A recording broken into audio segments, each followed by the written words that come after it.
Bonjour et bienvenue à cette présentation préparée par l'équipe de curation du dépôt fédéré de données de recherche, ou DFDR, un service de l'Alliance de recherche numérique du Canada.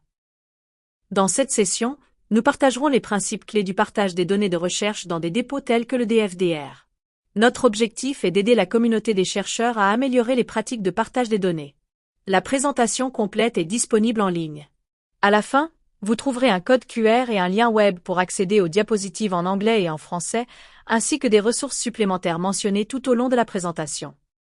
Notre ordre du jour comporte 6 points. 1. Pourquoi se soucier du partage des données? 2. Problèmes actuels liés aux données. 3. Principe de partage des données. 4. Directrice générale pour le dépôt d'ensemble de données. 5. Liste de contrôle pour la soumission de données. 6. Dépôt généraliste canadien. Pourquoi partager et réutiliser les données de recherche? Il y a plusieurs raisons. Tout d'abord, le partage des données évite la duplication des efforts. En réutilisant des ensembles de données existants, nous pouvons gagner du temps, réduire les coûts et éviter de répéter inutilement des expériences. Deuxièmement, le partage des données favorise la transparence et la reproductibilité. Les chercheurs indépendants peuvent valider les résultats en reproduisant les flux de travail originaux. À une époque marquée par des préoccupations concernant l'intégrité et la reproductibilité de la recherche, cet aspect est essentiel. Troisièmement, les ensembles de données partagées peuvent être utilisés pour explorer de nouvelles questions de recherche ou être combinés avec d'autres données pour générer de nouvelles conclusions. Ils constituent également des ressources précieuses pour l'enseignement et la formation, offrant aux étudiants et aux chercheurs en début de carrière la possibilité de travailler avec des données réelles. Enfin, les données brutes partagées ouvertement soutiennent les analyses à grande échelle telles que les méta-analyses, qui s'appuient sur des données de recherche reproductibles et de haute qualité. Politique des 3 organismes sur la gestion des données de recherche. Au Canada, le partage des données de recherche est soutenu par la politique des 3 organismes sur la gestion des données de recherche. Cette politique reflète l'engagement du gouvernement du Canada à renforcer la gestion des données de recherche et à promouvoir le partage des données, en particulier pour les projets financés par des fonds publics. Son objectif est d'améliorer le retour sur investissement de la recherche en veillant à ce que les données soient préservées et rendues accessibles pour être réutilisées sans restrictions inutiles.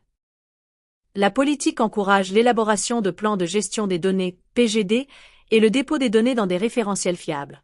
Au fil du temps, ces pratiques devraient devenir des exigences standards dans toutes les disciplines. Le partage des données en tant que responsabilité professionnelle. Si les politiques et les mandats peuvent motiver le partage des données, ils ne doivent pas être la seule raison pour laquelle nous partageons nos données de recherche. En tant que chercheurs, nous devrions considérer le partage des données comme une responsabilité professionnelle et éthique essentielle, et non comme une simple case à cocher pour les demandes de subventions ou les soumissions à des journaux, et certainement pas simplement parce qu'il est imposé par les décideurs politiques. Le partage des données contribue directement à l'avancement de la science ouverte.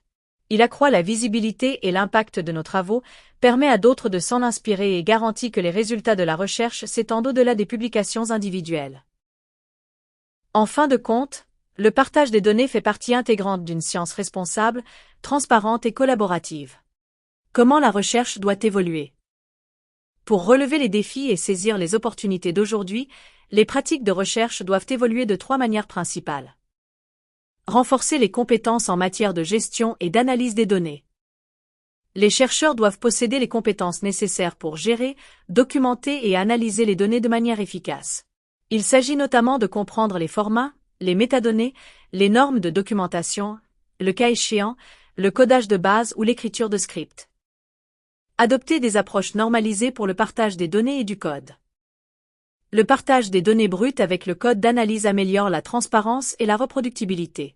Les méthodes normalisées permettent aux autres de vérifier plus facilement les résultats et de s'en inspirer. Finalement, favoriser une culture de la transparence et des meilleures pratiques. Nous devons promouvoir une culture de la recherche qui valorise l'ouverture, la documentation et la reproductibilité. Cela renforce la confiance dans la science et garantit que les résultats de la recherche restent utiles et crédibles au fil du temps. Le partage de données de recherche bien gérées présente des avantages significatifs pour l'ensemble de l'écosystème de la recherche, avec des avantages spécifiques pour les chercheurs, les éditeurs et les bailleurs de fonds.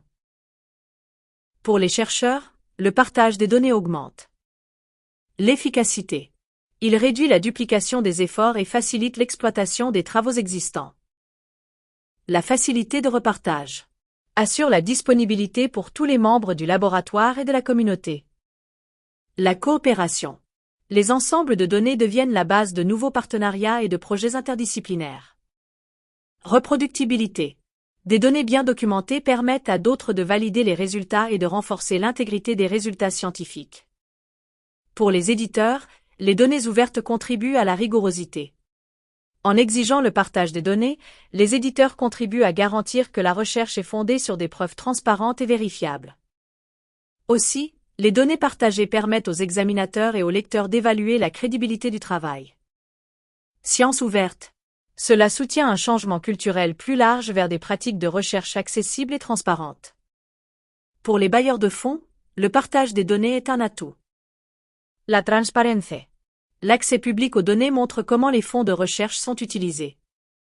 La responsabilité. Les chercheurs financés sont responsables de la mise à disposition de leurs résultats. Le retour sur investissement. Lorsque les données sont réutilisées et exploitées, l'impact du financement initial augmente de manière significative. Examinons maintenant les problèmes que nous rencontrons avec les données. Les données peuvent se trouver à de nombreux endroits. Dans la plupart des environnements de recherche, les données sont stockées dans un grand nombre d'endroits, et souvent de manière non coordonnée. Elles peuvent se trouver sur les ordinateurs portables d'étudiants ou de postdoctorants, ce qui les rend vulnérables à la perte ou à l'inaccessibilité lorsque ces personnes quittent le laboratoire. Elles peuvent être sauvegardées dans le réseau interne d'un institut, qui peut être sécurisé mais n'est pas toujours organisé pour une conservation ou un partage à long terme. Certains ensembles de données sont stockés dans des services en nuage, tels que Google Drive ou Dropbox.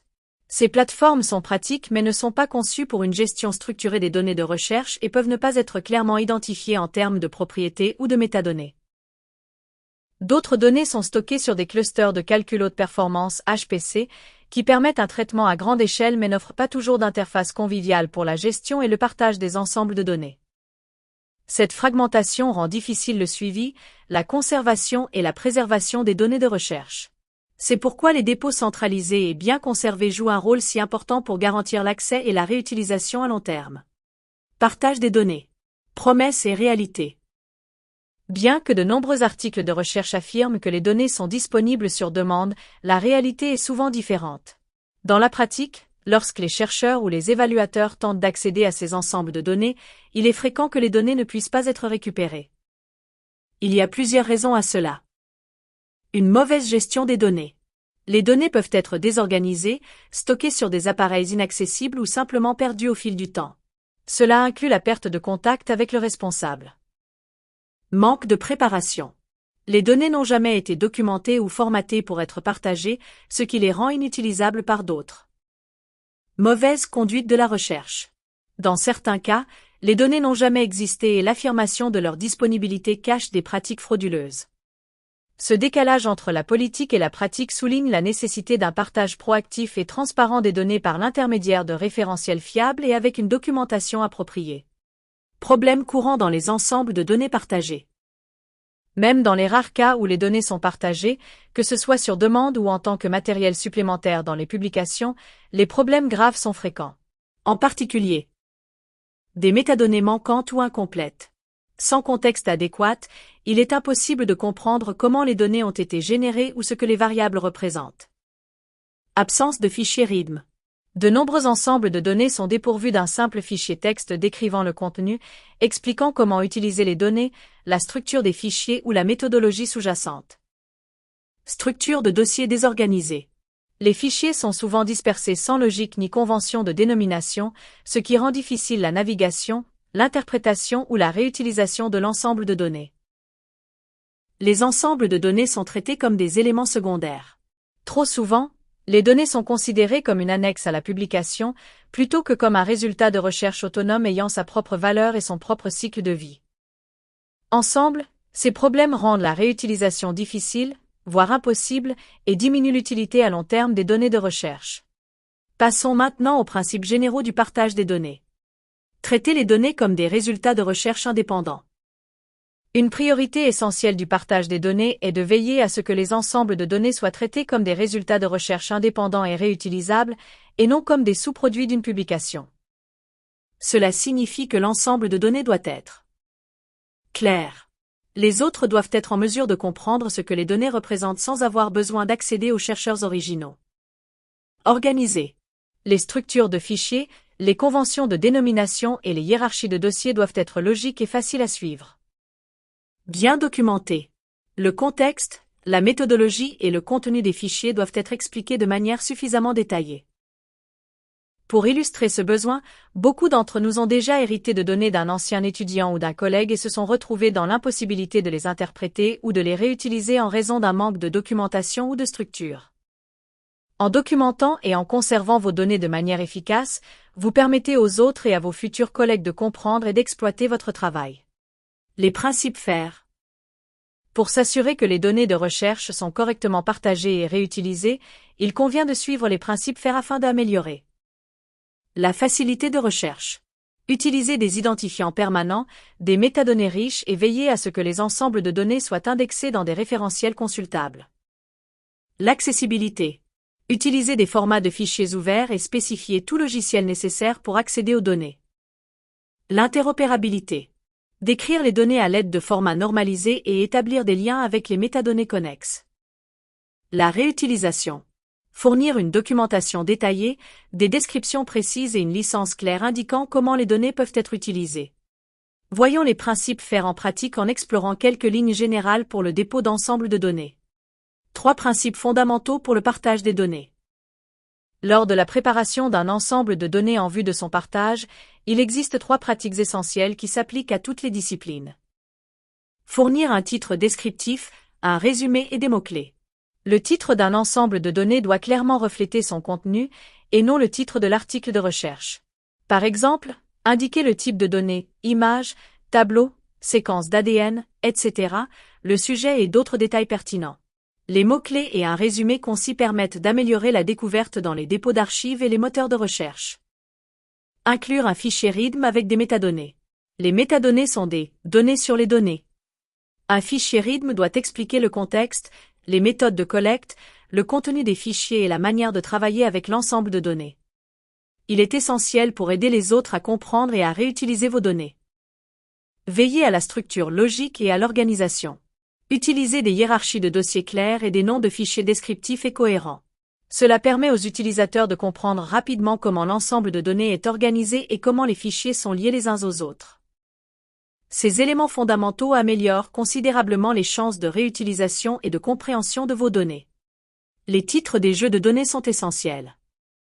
Prenons des exemples réels du DFDR pour illustrer l'importance des titres descriptifs des jeux de données. Dans le premier cas, le jeu de données a été soumis sous le nom de PIPAO 2.0, un nom qui donne peu de contexte. Après la curation, il a été amélioré pour refléter la nature et l'objectif du jeu de données. Une version plus informative pourrait être la suivante: plateforme d'apprentissage moteur basée sur la cage à domicile PIPAO 2.0. Même de petits changements dans un titre peuvent améliorer de manière significative la clarté et l'utilité. Dans le deuxième exemple, l'ajout de détails tels que ce qui a été cartographié et la technique utilisée a rendu le titre beaucoup plus significatif et plus facile à découvrir. Un bon titre doit communiquer ce qu'est l'ensemble de données, comment il a été généré et ce dont il s'agit. Vous ne trouverez peut-être pas le titre parfait du premier coup, mais vous pouvez toujours viser un titre clair, spécifique et descriptif. Cet exemple renforce une idée clé. La spécificité ajoute de la valeur. L'inclusion d'informations telles que l'emplacement géographique ou le site d'étude rend le titre plus précis et immédiatement utile. Par exemple, l'ajout d'un lieu peut aider les utilisateurs à déterminer rapidement si un jeu de données est pertinent pour leur travail, en particulier dans des domaines tels que l'écologie, la santé publique ou les sciences de l'environnement. Encore une fois, n'oubliez pas que le titre de votre jeu de données n'est pas le même que celui de votre article de recherche. Le titre d'un jeu de données doit se concentrer sur le contenu, le format et le contexte des données elles-mêmes. Rédigez une description pertinente. Une bonne description de l'ensemble de données complète le titre en fournissant des détails supplémentaires sur le contenu, l'objectif et la structure de l'ensemble de données. Elle doit indiquer clairement ce que comprend l'ensemble de données. Décrire comment les données ont été générées ou collectées. Mentionner les méthodes ou instruments utilisés. Et inclure des mots-clés pertinents pour améliorer la lisibilité. Dans l'exemple présenté, la description originale manque de contexte. Elle peut être considérablement améliorée en précisant ce que les données représentent, comment elles ont été produites et pour quel type de recherche elles pourraient être utiles. Cet exemple montre comment une description faible peut être transformée en une description très informative. La version originale offre un contexte limité. Elle mentionne brièvement les espèces et les produits chimiques concernés, mais manque d'informations sur les méthodes, les types de données et la réutilisation potentielle. La version améliorée ajoute un contexte scientifique expliquant l'importance de l'étude, par exemple, les effets des substances neurochimiques sur les organismes aquatiques. Des détails sur la conception expérimentale, les paramètres mesurés et les méthodes utilisées, par exemple, les essais à haut débit, le séquençage de l'ARN. Des types spécifiques de données partagées, par exemple, des vidéos, des séquences de gènes, du code R et des fichiers .fasta. Et des mots-clés qui facilitent la découverte, par exemple, sérotonine, dopamine, GABA, séquençage de l'ARN. Conseil. Utilisez autant de mots-clés pertinents que possible. Pensez à ce que quelqu'un pourrait taper dans un champ de recherche pour trouver votre ensemble de données. Choisir des mots-clés efficaces. Il est essentiel de choisir les bons mots-clés pour que votre ensemble de données puisse être découvert dans les référentiels et les moteurs de recherche. Lorsque vous choisissez des mots-clés, posez-vous la question suivante. Quels termes quelqu'un utiliserait-il pour rechercher cet ensemble de données? Réfléchissez aux aspects suivants. Le sujet de l'ensemble de données, comme comportement des rongeurs, modélisation du climat.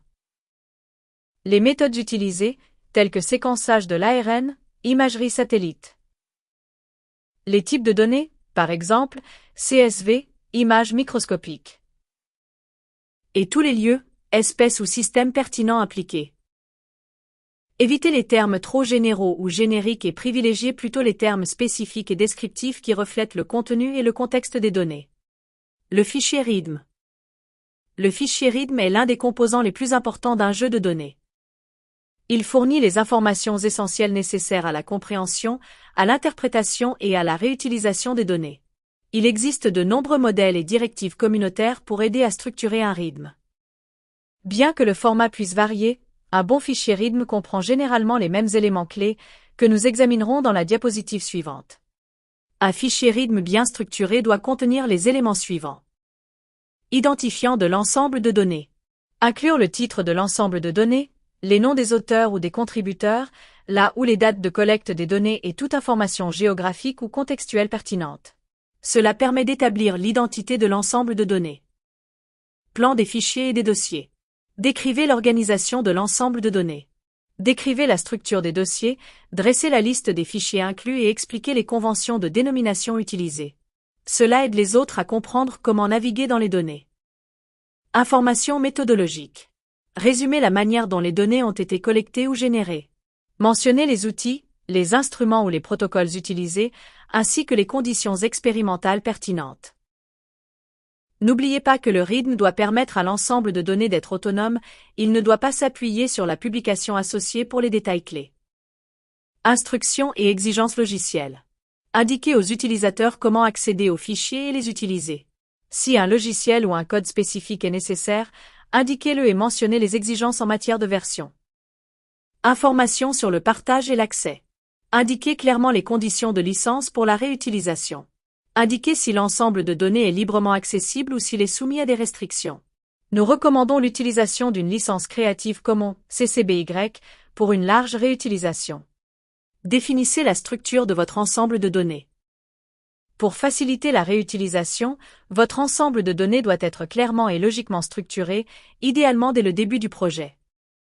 Imaginez votre ensemble de données comme une poupée Matryoshka, où les dossiers sont imbriqués les uns dans les autres de manière significative.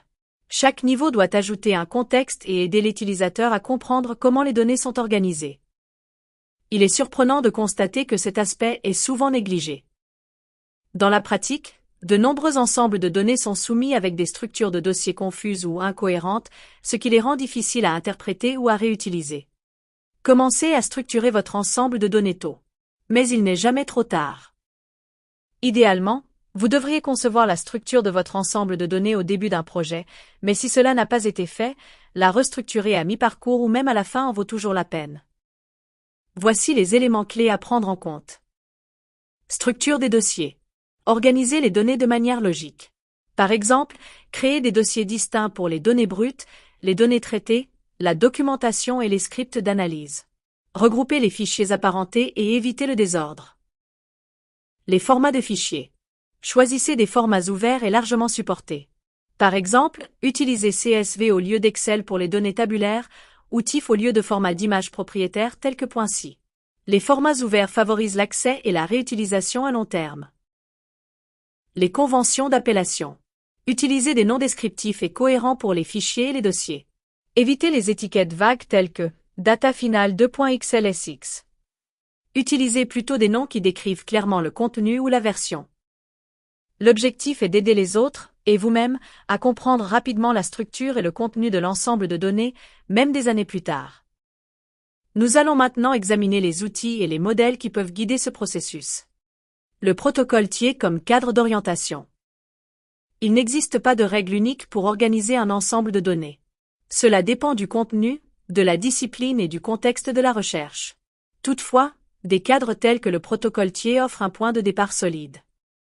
TIE est l'abréviation de transparence, interprétabilité, facilité d'accès et réutilisabilité. Il s'agit d'une structure flexible qui peut être simplifiée ou étendue en fonction de vos besoins spécifiques. À droite, vous pouvez voir un exemple de structure d'ensemble de données propres et organisées basée sur ce protocole. Elle sépare clairement les données brutes, les données traitées, les scripts, la documentation et les résultats, chacun dans son propre dossier. À gauche, vous trouverez un lien pour télécharger le modèle. Que doit contenir un ensemble de données? Comme le montre le modèle TIE 4.0, un jeu de données bien préparé comprend généralement plusieurs éléments essentiels. Données brutes. Il s'agit des fichiers originaux, non modifiés, générés par les instruments ou collectés au cours des expériences. Données intermédiaires et données d'analyse. Il s'agit des ensembles de données nettoyées, transformées ou filtrées utilisées pour l'analyse. Elles représentent le pont entre les données brutes et les résultats. Script de traitement et d'analyse. Code ou script qui documentent la manière dont les données ont été nettoyées, traitées ou analysées. Ils sont essentiels à la reproductibilité. Sortie et résultats. Les résultats finaux, tels que les graphiques, les tableaux récapitulatifs ou les résultats statistiques, sont généralement générés à partir de scripts d'analyse. Fichiers RIDM et livres de code. Ils fournissent le contexte et la documentation. Le RIDM explique la structure de l'ensemble de données et les livres de code décrivent les variables, les formats et les métadonnées. Pour plus de conseils sur l'organisation des fichiers, vous pouvez explorer la ressource liée sur la diapositive. Méfiez-vous des tableaux mal formatés. Bien que les feuilles de calcul comme Excel, .xls, .xlsx soient largement utilisées dans la recherche, elles donnent souvent lieu à des tableaux mal structurés et inutilisables. En fait, les tableaux font partie des objets de données les plus problématiques dans la recherche en raison de problèmes de formatage tels que des cellules fusionnées qui embrouillent les outils d'analyse et rendent l'automatisation difficile. Des structures incohérentes où plusieurs variables sont entassées dans une seule colonne ou ligne. Des contenus mixtes, tels que des tableaux combinés avec des graphiques, des mises en forme ou des commentaires. Ces problèmes rendent les données difficiles à nettoyer, à valider, à réutiliser ou à préserver. Malheureusement, ils sont fréquents, en particulier dans les documents complémentaires des articles de recherche. Les bonnes pratiques en matière de données commencent par la structure. Si vos tableaux ne sont pas lisibles par une machine et organisés de manière logique, ils perdent une grande partie de leur valeur pour les autres et pourvoient l'avenir. Partagez des tableaux bien ordonnés. Pour favoriser la réutilisation et la reproductibilité, partagez vos données sous forme de tableaux bien ordonnés. Il s'agit d'organiser les données de manière à ce que chaque colonne représente une seule variable. Chaque ligne représente une seule observation. Et chaque valeur est clairement placée dans sa propre cellule. Dans l'exemple présenté, le tableau suit un format long. Les variables d'identification, telles que l'idée de la souris, la condition et le point dans le temps, permettent de distinguer chaque unité expérimentale. Les variables d'analyse comprennent le nombre de types de cellules spécifiques utilisées pour l'interprétation. Les variables dérivées, créés au cours du traitement des données, comme les ratios ou les proportions, sont clairement étiquetés et séparés. Cette structure garantit que les données sont lisibles par une machine. Les fichiers peuvent être facilement importés dans des outils d'analyse. Et l'ensemble de données peut être réutilisé sans confusion. Évitez de mélanger plusieurs types d'informations dans la même cellule ou de formater votre tableau visuellement. Pensez plutôt en termes de logique et de clarté des données. La programmation est essentielle en recherche. Pour assurer la transparence et la reproductibilité, il ne suffit pas de partager uniquement les données, il faut aussi partager le code utilisé pour les transformer et les analyser. Cela inclut les scripts servant à nettoyer et formater les données, fusionner des jeux de données, générer des graphiques ou des résultats statistiques. Le code documente la logique à l'origine de vos résultats. Il permet à d'autres de reproduire vos étapes et de comprendre comment les données brutes ont été transformées en résultats finaux. La programmation est une compétence fondamentale en recherche, au même titre que la conception expérimentale ou les statistiques. Des langages comme R et Python sont largement utilisés, et les outils modernes, y compris les assistants basés sur l'intelligence artificielle, rendent la programmation plus accessible que jamais. N'oubliez pas que les conventions de dénomination logique sont la clé pour lier les fichiers de votre ensemble de données, y compris les données brutes, les scripts de traitement et les données d'analyse. Vérifions maintenant les éléments essentiels qu'un ensemble de données doit contenir avant la soumission. Liste de vérification pour le dépôt de données. Lorsque vous êtes prêt à déposer votre jeu de données dans un dépôt comme DFDR, assurez-vous qu'il est bien préparé pour être réutilisé par d'autres. Voici une liste de vérifications rapides pour vous guider. Les dossiers et fichiers sont organisés. Utilisez une structure claire et logique. Alignez-la sur les normes de votre communauté lorsque c'est possible, ou à défaut, sur le bon sens. Les fichiers ont des noms cohérents et descriptifs. Veillez à ce que toute personne consultant votre jeu de données puisse comprendre le contenu de chaque fichier et son rôle dans l'ensemble. Vous avez privilégié des formats ouverts. Choisissez des formats largement accessibles et compatibles avec la préservation à long terme, comme le format CSV pour les données tabulaires ou TIFF pour les images. La documentation est suffisante. Incluez un fichier RIDM détaillé, des métadonnées pertinentes et tout codebook nécessaire à la compréhension et à la réutilisation des données.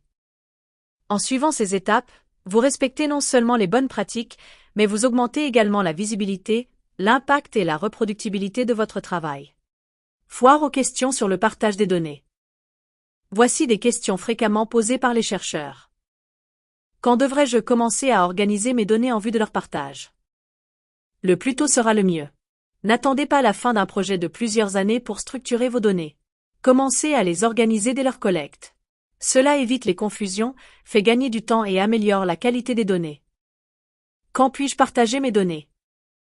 À n'importe quel moment du processus de recherche. Les données peuvent être partagées pendant un projet en cours, au moment de la publication, ou même après, tant qu'elles sont bien documentées et structurées. Et si mon jeu de données ne correspond pas à un protocole COMTIE? Ce n'est pas un problème. Les protocoles sont des guides, pas des règles strictes. L'essentiel est de créer une structure logique et de fournir une documentation suffisante pour que d'autres puissent comprendre et réutiliser vos données. Mon jeu de données est-il citable? Oui. Lorsque vous déposez votre jeu de données dans un dépôt de confiance comme DFDR ou Borealy, il reçoit un identifiant d'objet numérique, DOI. Cela en fait un résultat de recherche autonome et citable.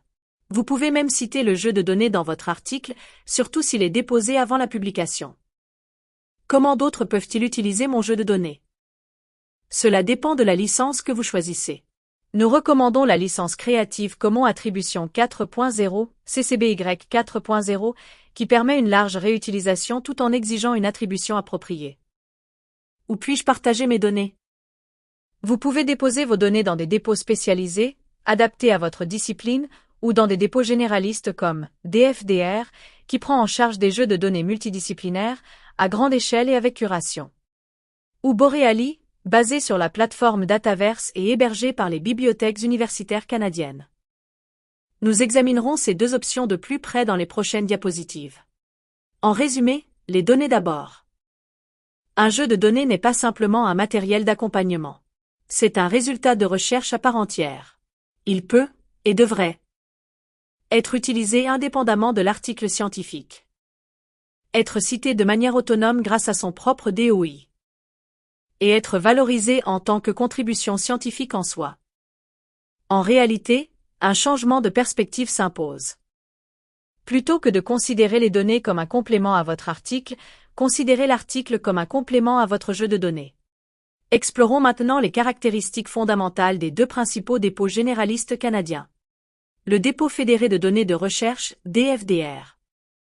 Il s'agit d'une plateforme nationale conçue pour aider les chercheurs canadiens à découvrir, stocker et partager leurs données de recherche. Nos objectifs principaux sont améliorer la découvrabilité des données, en collaboration avec des services comme l'Unari. Promouvoir les pratiques de science ouvertes en facilitant la réutilisation des données de recherche. Et assurer la préservation à long terme des résultats de recherche de valeur. DFDR est ouvert aux chercheurs de tout le Canada et prend en charge une grande variété de disciplines et de types de données. Que vous travaillez en ingénierie, en sciences de la vie, en sciences sociales ou en humanité, DFDR vous offre l'infrastructure nécessaire pour un partage de données fiables et durables. Avantages de l'utilisation de DFDR. En déposant vos données dans DFDR, vous bénéficiez d'une plateforme conçue pour soutenir à la fois les chercheurs et les établissements. Voici ce que DFDR offre. Préservation à long terme, accessibilité et utilisabilité des jeux de données, grâce à une équipe dédiée à la curation et à la préservation. Soutien pour répondre aux exigences des bailleurs de fonds, notamment en matière d'accès libre et d'élaboration de plans de gestion des données. Capacité d'héberger de grands volumes de données, ce qui rend DFDR idéal pour les projets à forte intensité de données, souvent limités sur d'autres plateformes. Conseils d'experts sur les bonnes pratiques en gestion des données, afin de rendre votre jeu de données plus fair, facile à trouver, accessible, interopérable et réutilisable. Le personnel de DFDR travaille directement avec les chercheurs pour s'assurer que les données sont bien structurées, correctement documentées et prêtes à être découvertes et réutilisées. Borealy est un dépôt canadien de données de recherche soutenu par les bibliothèques universitaires, les établissements de recherche et l'Alliance de recherche numérique du Canada. Il offre un environnement convivial et collaboratif pour le partage de jeux de données avec plusieurs fonctionnalités clés. Basé sur le logiciel libre Dataverse, hébergé par Scholar Portal et les bibliothèques de l'Université de Toronto. Accès par authentification unique, SSO, pour les chercheurs canadiens, intégré via la Fédération canadienne d'accès. Indexé pour la découverte dans les principaux services comme DataSeed, Google Datasets Search et l'Unari, ce qui facilite la recherche et la citation de vos données. Borealy est particulièrement adapté aux établissements qui souhaitent une gestion décentralisée des données de recherche, avec le soutien des bibliothécaires et des administrateurs locaux. Réseau Borealy au Canada. Cette carte illustre la répartition institutionnelle du réseau Borealy à travers le Canada. Chaque point représente un établissement universitaire participant ayant intégré Borealy dans ses services de gestion des données de recherche. La large couverture témoigne de la portée nationale de Borealy et de son modèle décentralisé, où chaque établissement gère ses propres collections au sein d'une infrastructure partagée. Cette structure permet un soutien local tout en maintenant des normes élevées en matière de métadonnées, de découvrabilité et d'accès à long terme grâce à une coordination nationale. Si votre établissement fait partie du réseau Borealy, vous avez probablement déjà accès à ces services, ainsi qu'à un soutien offert par les bibliothécaires de votre institution. Dans Borealy, les jeux de données sont organisés en collections et sous-collections qui reflètent la structure des établissements et des groupes de recherche. Chaque établissement ou groupe dispose d'une collection principale, qui sert de conteneur principal pour ces jeux de données. Les jeux de données sont déposés directement dans ces collections ou dans des sous-collections créées pour des laboratoires, départements ou unités de recherche spécifiques. Certains établissements permettent aux chercheurs ou aux équipes de gérer leurs propres sous-collections, offrant ainsi plus de contrôle et de flexibilité. Borealy propose un ensemble d'outils intégrés qui améliorent l'utilisabilité et l'exploration des données de recherche. Aperçu des fichiers. Cette fonctionnalité permet aux utilisateurs d'explorer certains types de fichiers directement dans le navigateur, afin d'évaluer rapidement la pertinence d'un jeu de données pour leurs besoins. Outil Data Explorer. Cet outil permet de parcourir et de visualiser de manière interactive des données tabulaires provenant de formats comme SPSS, Excel et CSV. Intégration avec JEB. Borealy prend en charge les JEB Actions, permettant aux chercheurs de lier leurs jeux de données à des dépôts de code versionnés. Cela est particulièrement utile pour les flux de travail combinant données et scripts reproductibles. Accédez à DFDR et Borealy. Vous pouvez consulter les sites officiels des deux dépôts. DFDR, www.frdr-dfdr.ca et Borealy, www.borealisdata.ca. Les deux dépôts sont soutenus par l'Alliance de recherche numérique du Canada et s'alignent sur les principes FAIR, ainsi que sur les meilleures pratiques de la science ouverte. Choisissez celui qui correspond le mieux aux besoins de votre projet.